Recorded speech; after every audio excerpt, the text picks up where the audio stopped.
Hello everyone, ఈ రోజు వచ్చేసి నేను చిన్న షాపింగ్ పని మీద బయటకైతే వెళ్తున్నాను అనమాట. ఇయర్ రింగ్స్ చాలా బాగున్నాయి కదా, చూస్తున్నాను అనమాట. కానీ చాలా కాస్ట్ ఉన్నాయి. అసలే పిసినార్ సంఘానికి అధ్యక్షులు, ఇలాంటి కొనాలి అంటే అంత కాస్ట్ పెట్టి కష్టం అనమాట. హస్బెండ్ ప్రవీణ్ ఇంకా వాళ్ళ తమ్ముడు మనోజ్ అయితే షాపింగ్ చేస్తున్నారు. మా మరిది గారి మ్యారేజ్ సందర్భంగా ఈ షాపింగ్ అనమాట. మా మరిది గారికి ఈ రోజు ఫస్ట్ నలుగు వేస్తున్నారు. సో ఇంకా ఆయన జాబ్ చేసేది ఖమ్మం యాక్చువల్లీ. ఇంకా వాళ్ళ సొంత ఊరికి అయితే వచ్చి ఈ ఫంక్షన్ అయితే మ్యారేజ్ చేసుకుంటున్నారు. అత్తమ్మ అండ్ మా పెద్దత్తమ్మ ఇద్దరు తోటికోడళ్ళు. ఇక్కడ మా వాళ్ళందరూ అరటికాయలు ఇంకా నలుగుకి కావాల్సిన వస్తువులన్నీ సమకూరుస్తున్నారు. ఫస్ట్ అయితే మా మావి గారు ప్రేయర్ చేశారు.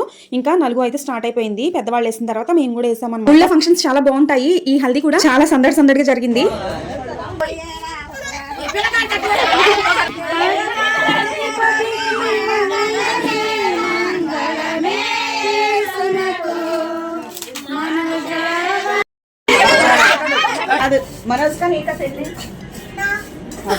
సందడిగా అయితే గడిచిపోయింది. ఇంకా ఇలాంటి వీడియోస్ కావాలంటే like, share, subscribe to my channel. By by.